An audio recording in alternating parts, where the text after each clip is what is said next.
Salut les gars, on se retrouve pour une toute nouvelle vidéo. Habib Beye a été nommé entraîneur de l'Olympique de Marseille. Et ça avait parlé aussi sur les réseaux beaucoup. C'était une des pistes qui avait été privilégiée par Mehdi Benassia avant de poser sa... Vous avez dû voir passer toutes ces infos-là sur Twitter, sur les streams qui parlent d'actu de foot, etc., etc. Donc Mehdi Benassia, avec l'intervention de McCourt, qui n'a pas accepté sa démission, du coup est resté à son poste jusqu'à la fin de la saison. Minimum. Donc Benassia reste à l'OM, ce club est rocambolesque, fun, très marrant, incompréhensible, tout ce que vous voulez. Bref. Et du coup, il y a eu la nomination de Habib Beye au poste d'entraîneur de l'Olympique de Marseille. Alors, est-ce que c'est une bonne idée ? Comment dire ? On va faire très simple. Et attendez, parce que du coup, c'est très intéressant. Comme vraiment, il faut en parler, je vais sortir vraiment l'attirail. On va tenir un micro comme si on faisait une interview, les gars, avec un journaliste dans la rue. Qu'est-ce qui va pêcher pour moi dans ce recrutement ? On sait que Roberto De Zerbi, malgré ce que tout le monde en pense, était quand même un très bon coach. Il faisait partie des grands coachs du foot actuel, on va dire. Et Roberto De Zerbi n'a pas réussi à gérer cette équipe de l'Olympique de Marseille qui est incompréhensible actuellement. Et depuis pas mal d'années d'ailleurs.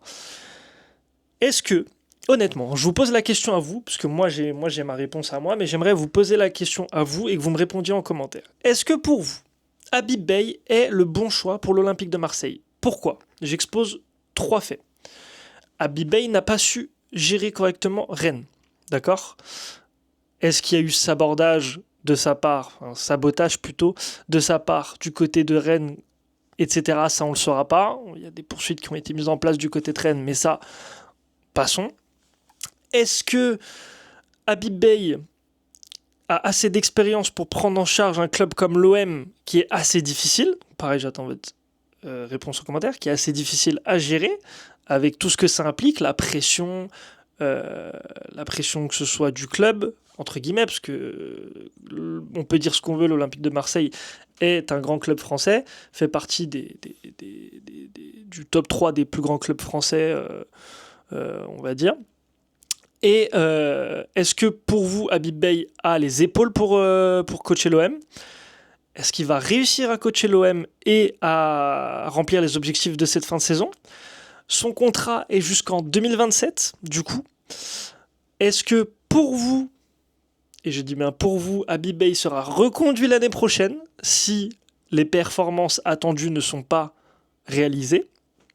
Toutes ces questions se posent, toutes ces questions méritent des réponses, donc j'aimerais avoir vos réponses en commentaire parce que ça va beaucoup me faire rire, je pense, ce que vous allez dire en commentaire, que ce soit les supporters marseillais, les supporters d'autres équipes, etc. N'hésitez pas, vraiment n'hésitez pas à me dire ce que vous en pensez. Les Marseillais, grosse force à vous, parce que ce club... je n'ai aucune attache évidemment avec Marseille, mais c'est toujours très sympathique d'avoir vos retours parce que c'est des retours entre guillemets de personnes concernées. Les supporters marseillais, vous êtes concernés par la situation et c'est très intéressant d'avoir vos retours avec toutes les infos que vous avez sur Marseille parce que forcément vous êtes les directement concernés par ce sujet-là. Pour moi, maintenant, on va passer à mon avis. Pour moi, Habib Beye n'est pas du tout fait pour ce poste, actuellement. Avec le peu d'expérience qu'il a. Il a fait Red Star, Rennes, maintenant Olympique de Marseille. Je pense que la casquette et la chemise est trop grande pour lui. Le costume, pardon, la chemise. Et le costume est trop grand pour lui. Actuellement, je pense que surtout le fait qu'il ait un grand attachement à Marseille va jouer dans le fait qu'il va prendre encore plus de pression sur ses épaules avec les prochains matchs. Donc hâte de voir ce week-end ce qu'ils vont proposer parce qu'ils ont quand même une place de LDC à aller chercher. C'est dans les objectifs. Donc dans les objectifs de fin de saison qui ont été énoncés, c'est aller chercher la place en Ligue des Champions pour l'année prochaine, aller chercher cette Coupe de France qui va être dur à aller chercher, parce qu'il reste encore des très très bonnes équipes. Voilà. Tous ces, on va dire, c'est les 2 objectifs principaux de ce qui a été donné par McCourt. Je pense que ces objectifs ne seront pas tous réalisés. Et pourtant, il n'y en a que 2. Je pense que la place en LDC va être très compliquée à garder parce qu'on a un Lyon qui est littéralement génialissime avec le... Personne n'aurait mis une pièce sur eux au début de la saison. Personne. Et pourtant, ils nous sortent une sacrée saison avec le peu de moyens qu'ils ont, avec les joueurs qu'ils ont. Vraiment magnifique. Et l'histoire est en marche et je pense que Lyon ira choper cette 3e place au moins en Ligue 1 et cette qualification en Ligue des Champions. Je pense que le mieux à faire pour Marseille sera la 4e place, enfin le plus possible à aller chercher sera la 4e place. Donc on verra ce que ça donne pareil à la fin. La Coupe de France, je pense, ça va être très compliqué. Je vois pas un Bib-Bay sortir une très grosse fin de compétition en Coupe de France. Il reste des grosses équipes encore en lice.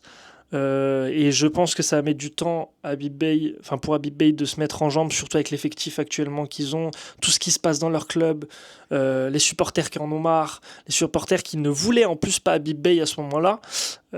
Tu te dis que tu bouges de Zerbi pour un Habib-Bay alors qu'un de Zerbi avait le taux, si je ne me trompe pas, le plus élevé de l'histoire de l'OM en termes de victoire, de pourcentage de victoire.